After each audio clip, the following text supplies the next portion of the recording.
അച്ഛമ്മ ബോറടിച്ച കഥ പറഞ്ഞു. കഥയോ? എന്ത് കഥയാ ഇപ്പൊ പറയാ?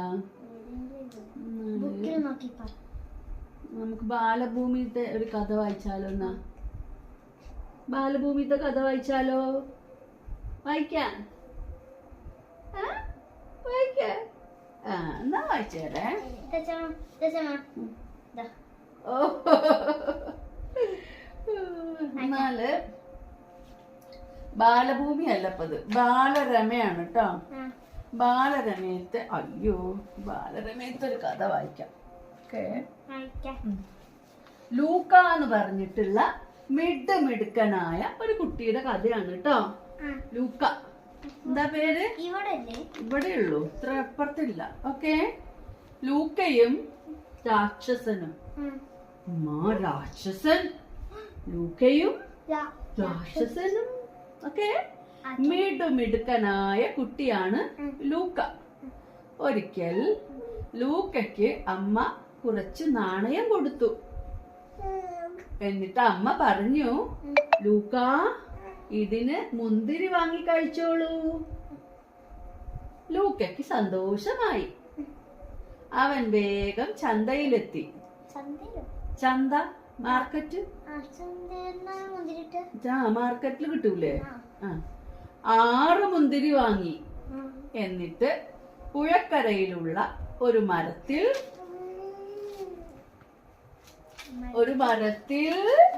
ഓക്കെ നോക്കട്ടെട്ടോ.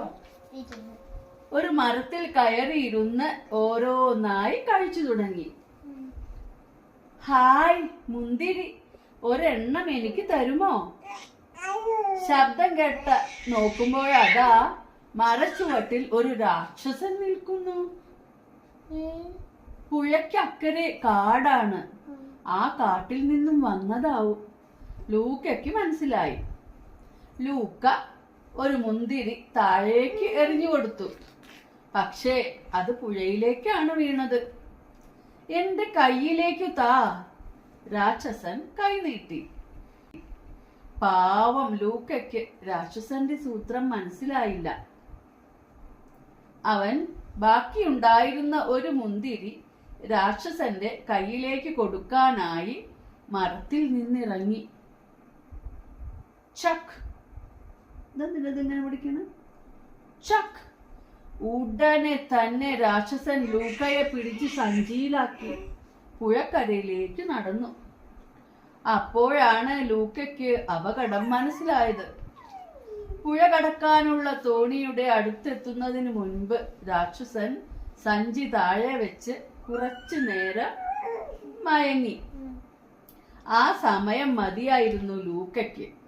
അവൻ വേഗം അരയിലുണ്ടായിരുന്ന കത്തി കൊണ്ട് സഞ്ചി കീറി പുറത്തു വന്നു.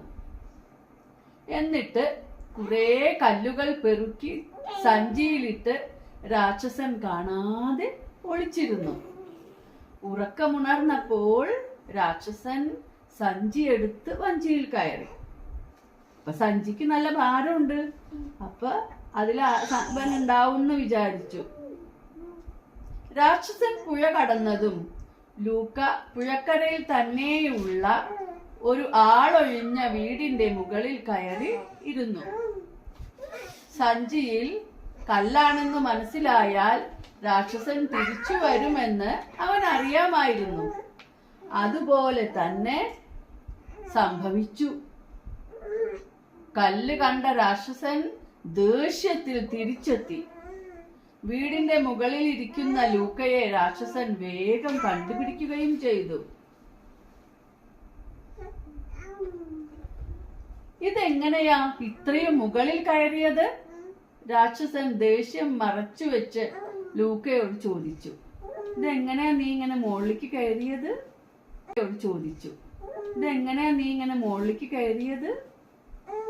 അതോ ഞാൻ കുറച്ച് കുടവും ചില്ലുപാത്രങ്ങളും അടുക്കി വെച്ച് അതിന് മുകളിൽ നിന്ന് കയറി. ഇത് കേട്ട രാക്ഷസൻ അടുത്തു കണ്ട ചില്ലും കുടവുമെല്ലാം വെച്ച് അതിൽ കയറി നിന്നു. പടം, ഉടനെ അതെല്ലാം പൊട്ടി തകർന്നു വീണു. രാക്ഷസന്റെ നടുവും ഒടിഞ്ഞു. രാക്ഷസൻ പിന്നെ അവിടെ നിന്നില്ല, പുഴ കടന്ന് ഓടി. അങ്ങനെ ലൂക്ക രക്ഷപ്പെട്ടു. ലൂക്കയ്ക്ക് നല്ല ബുദ്ധിയില്ലേ? ആ അപ്പൊ ചില്ലും കൊടമൊക്കെ വെച്ചിട്ടാണ് കേറിയത് എന്ന് പറഞ്ഞപ്പോ രാക്ഷസന് ശരിക്കും അവൻ പിടിച്ചു കേറിയിട്ടുണ്ടാവും. മരത്തിൽ കയറാൻ എങ്ങനെ? മരത്തുമ്മ പിടിച്ച് പിടിച്ച് കയറല്ലേ ചെയ്യാ? അങ്ങനെ കാര്യം.